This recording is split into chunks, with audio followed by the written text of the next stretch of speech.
इंद्रायणीचं पसायदान. दिनांक 10 डिसेंबर. पुस्तकच पुस्तकांना वाचत आहेत. लेखक डॉक्टर संतोष मोतीराम मुळावकर. अभिवाचक अमेया संतोष मुळावकर. घरात पुस्तकच पुस्तकं. सगळं घर पुस्तकांचंच झालं. पुस्तकांना इथं घर मिळालंय.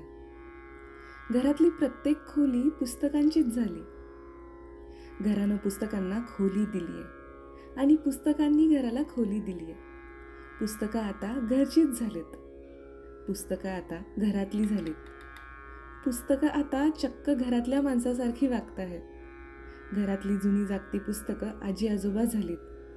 आजी असलेलं पुस्तक आजीसारखं वागता वागता आजोबांसारखं वागायला लागतं आणि चक्क आजोबा होतं. आजोबा असलेलं पुस्तक आजोबांसारखं वागता वागता आजीसारखं वागायला लागतं आणि चक्क आजी होतं. आजी झालेलं पुस्तक मग आजोबांच्या गोष्टी सांगायला लागतं. आजोबांच्या गोष्टी सांगता सांगता आजीच्या गोष्टीत रमून जातं. आणि आजोबा झालेलं पुस्तक आजीच्या गोष्टी सांगायला लागतं. आजीच्या गोष्टी सांगता सांगता आजोबाच्या गोष्टीत रमून जातं. आजी आजोबा झालेल्या पुस्तकांच्या गोष्टीत कधी कधी पणजोबा पणजी, खापर पणजोबा खापर पणजी असलेल्या पुस्तकांच्या आठवणी असतात. ह्या आठवणीही अगदी घरच्यासारख्याच ओल्या असतात. त्या आठवणी ऐकता ऐकता घरातल्या सगळ्या पुस्तकांचे डोळे पाणावतात. घरातली 2 पुस्तकं अगदी आईबाबा झालेली आहेत. आईबाबा झालेली पुस्तकं आजी आजोबा असलेल्या पुस्तकांची काळजी घेतात. त्यांना हवं नको ते बघतात. त्यांच्याच सेवेत रमतात. घरातल्या सगळ्या पुस्तकांना भरभरून आशीर्वाद द्यायला सांगतात. होय, पुस्तकं वाढली पाहिजेत. सगळीच पुस्तकं वाढली पाहिजेत.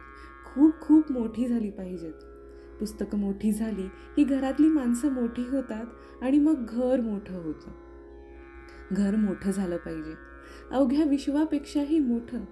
त्यासाठीच तर घरात खूप खूप पुस्तकं आली आहेत. सगळं घरच पुस्तकाचं झालेलं आहे. पुस्तकच पुस्तकांशी बोलत आहेत. पुस्तकच पुस्तकांशी खेळत आहेत. पुस्तकच पुस्तकांची गाणी म्हणत आहेत. पुस्तकच पुस्तकातली गाणी म्हणत आहेत. पुस्तकच पुस्तकांशी भांडत आहेत. पुस्तकांशीच होते क्षणात कट्टी तर क्षणात गट्टी. पुस्तकच पुस्तकांशी करत आहेत मस्त मस्ती. पुस्तकांशी जिगरी दोस्ती. पुस्तकच पुस्तकांसोबत शाळेत जात आहेत. पुस्तकच पुस्तकांचा अभ्यास घेत आहेत. पुस्तकच पुस्तकांचे प्रयोग करत आहेत. पुस्तकच पुस्तकांची गणितं सोडवत आहेत. पुस्तकच पुस्तकांच्या कविता करत आहेत. पुस्तकच पुस्तकांचं आभाळ होत आहेत. पुस्तकच पुस्तकांसाठी पाऊस होत आहेत. पुस्तकच पुस्तकांना भिजवत आहेत. पुस्तकच पुस्तकांना खुणावत आहेत. पुस्तकच पुस्तकांसाठी इंद्रधनुष्य होत आहेत. पुस्तकच पुस्तकांच्या श्रावणाचा शोध घेत आहेत. पुस्तकच पुस्तकांसाठी झोका होत आहेत. पुस्तकच पुस्तकांचं माहेर शोधत आहेत. पुस्तकच पुस्तकांसाठी रडत आहेत. पुस्तकच पुस्तकांची आसवं पुसत आहेत. पुस्तकच पुस्तकांना हसवत आहेत. पुस्तकच पुस्तकांना जगवत आहेत. पुस्तकच पुस्तकांना तगवत आहेत. पुस्तकच पुस्तकांना वाचवत आहेत. पुस्तकच पुस्तकांना जमवत आहेत. पुस्तकच पुस्तकांना शोध घेत आहेत. पुस्तकच पुस्तकांमध्ये शिरत आहेत. पुस्तकच पुस्तकांच्या मनामनात रमत आहेत. पुस्तकच पुस्तकांच्या पानापानात जगत आहेत.